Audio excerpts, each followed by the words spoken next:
kids, it's time for books. So cut to Mum or Dad and let's rock and read. Today I'll be reading you Gaspard the Fox. And this is how it goes. Gaspard the Fox. Gaspard's nose was cold and wet, but the air in his den smelled warm and sweet. It was early evening and still light.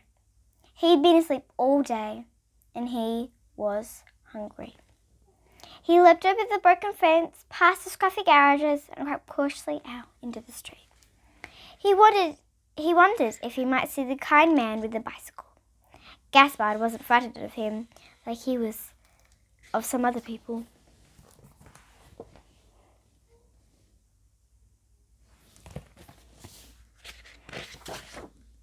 On a wall by an old pub was a lean grey cat.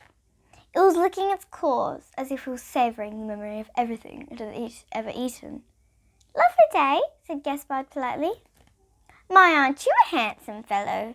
the cat observed, stretching out each paw to inspect the first, then the front, then the back. "Sorry, first the front, then the back. Your mother was clearly a vixen of good breeding." Gaspard blushed warmly. There was difficult to tell behind his thick red fur. "Thank you," he smiled. "How'd you tear your ear?" asked the cat. "Oh, it's always been like this," answered Gaspard brightly. "My mother said it made me unique."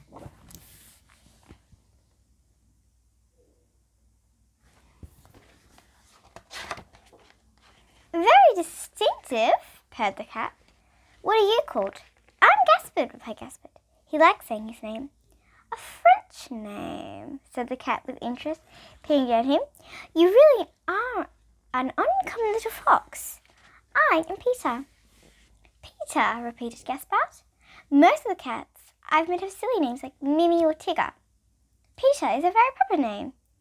"For a cat," said Peter, and he flicked his tail to indicate he had nothing more to say on the matter.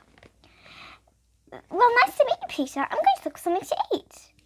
"Try the canal," Peter offered, hopefully. "There's been a festival today. You might find quite a feast along the towpath."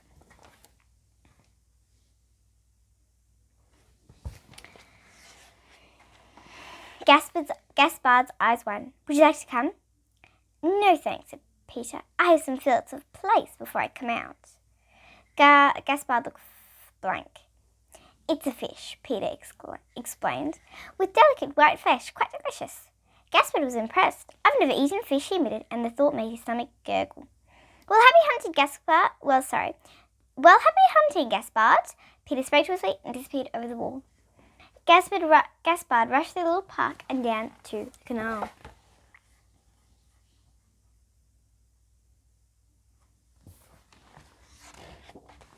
There were boats everywhere, brightly painted and decorated with flags. One was a floating bookshop, and people were drinking and chatting at little tables. Gaspard could hear music, and there were unfamiliar smells all around, warm and spicy smells and woody, smoky smells.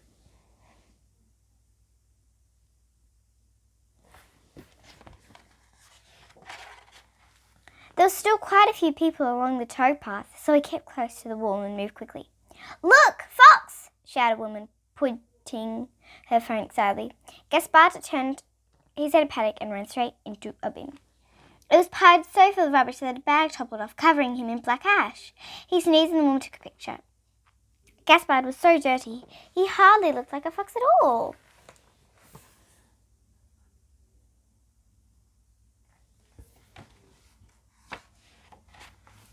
He ran to a bridge where a group of people were watching a man dance. Nobody seemed to notice Gaspard now, so he sat for a moment. The dancing man wore a suit covered in pearly white buttons, and his friend was squeezing a musical box that laughed at the tune. The man made a sudden hop, and the little dog with curly hair yelped and straight into Gaspard. "Are you okay?" asked Gaspard. "Too many people," she barked, and gave him a puzzled sniff. "What sort of dog are you?" I'm Gaspard," she explained, trying not to lie. Dogs and foxes aren't usually friends." "I'm Fitty," replied the dog. "Are you hungry?" "Starving," said Gaspard.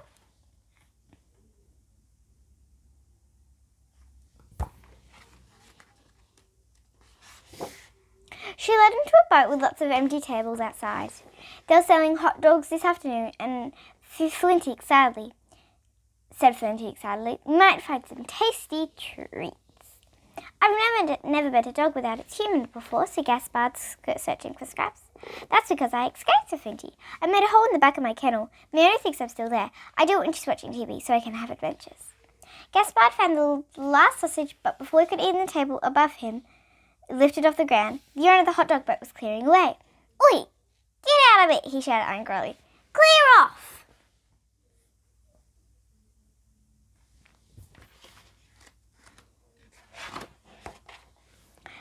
Gaspard panicked and jumped onto the boat. Flinty backed the boatman, who tried to kick away with his big foot.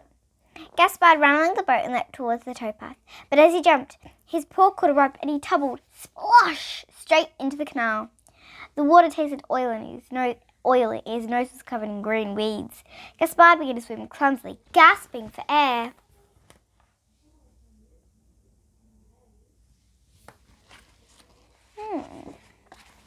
Flinty followed along the towpath, jumping and barking encouragement. "You can do it! Come on, Gaspard!" The water began to flow very quickly. The lock gates were opening and like dirty bath water gushing down the plug hole. He was forced plop through to the other side where Flinty was waiting. She stared at him as he scrambled out and shook off the dirty water to feel his shiny, wet, red fur. "You're not a dog, you're a fox," she said astonishment. Gaspard was worried that she might push him back into the water.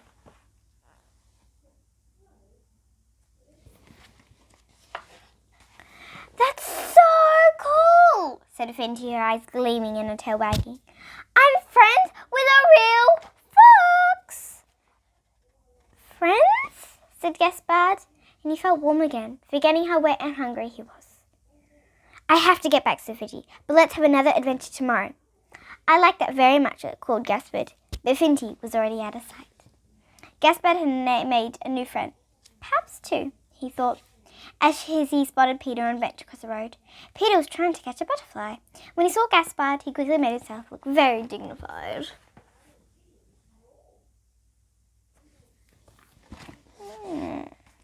"Hello, Peter. What are you up to?" "Lepidoptery," Peter answered grandly. "It means a collection of butterflies. It's a hobby of mine." "You do use big words," said Gaspard with a smile. "I listen to a lot of Radio 4, explained Peter as he leapt down to join him. "Come on, you can walk me home." Gaspard told Peter all about the canal and meeting Flinty. Peter sniffed. "Dogs can be exhausting and stupid." "Not Flinty," protested Gaspard. "She's good at escaping and everything. Then you must bring her to meet me. She's good at escaping everything. Then you must bring her to meet me another day. This is my house." Peter had stopped outside an enormous house with big stone steps. At that moment, the door opened and a woman with brass body boots called down to them. "Come in, Fluffy." Peter's fur bristled. "Fluffy?" asked Gaspard. "I thought you said your name was—" Peter hissed. "If you say another word, I'll never speak to you again." With a flick of his tail, he bounded up the steps and rubbed himself around the lady's boots, purring loudly. "What were you doing that Gubby Fox?" Gaspard heard her say. "You don't know where he's been." Peter winked as she closed the door.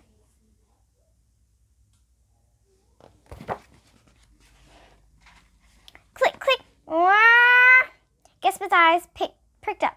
He turned and saw the kind man on the bicycle returning from work. The man gave a short ting on his bell and stopped outside the block of flats. He turned to the little fox. "Hello there, friend," he said as he unclipped and twisted parts of the bicycle so it folded up just bigger than one of its wheels.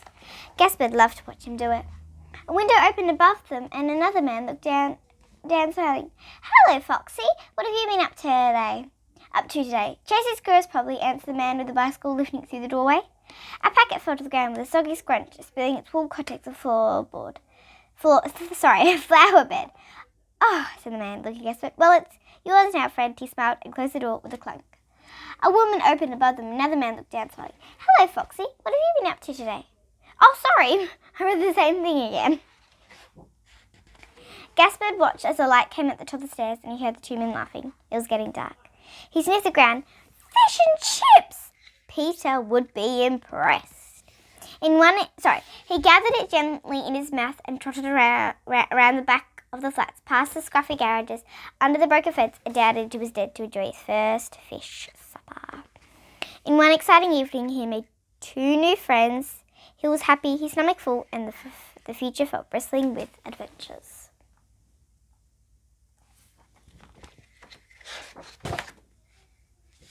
And that was Gaspard the Fox. I hope you enjoyed it. Bye!